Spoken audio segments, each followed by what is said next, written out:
અગિયારસ, ભીમ અગિયારસ 18 તારીખ મંગળવારે છે. ભીમ અગિયારસ છે એની આ વાર્તા. નિર્જળા એકાદશી.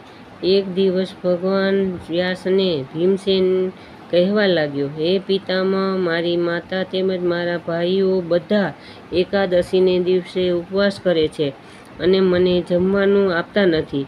હું ભગવાન પૂજન કરું, દાન કરું તો શું મને પુણ્ય ન મળે?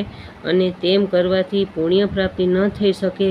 તેમ હોય તો ઉપવાસ કર્યા વગર એકાદશીનું ફળ ન મળે? ભીમસેનના શબ્દે વ્યાસજીએ કહ્યું, ભીમ, જો તને સ્વર્ગની ઈચ્છા હોય તો જેઠ માસની બંને એકાદશી કરવી.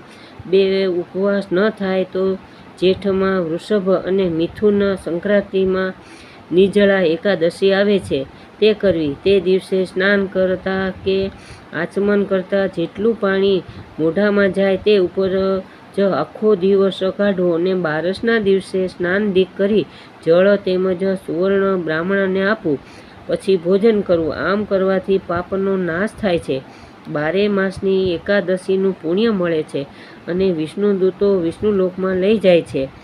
આ એકાદશીના દિવસે જે કોઈ સ્નાન, દાન, જપ, હોમ વગેરે કરશે તે વિષ્ણુલોકમાં જશે.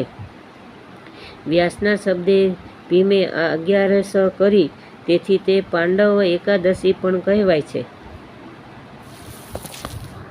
તમને આ વાર્તા ગમી હોય તો લાઈક, શેર અને સબસ્ક્રાઈબ જરૂર કરજો અને કોમેન્ટમાં પણ કહેજો.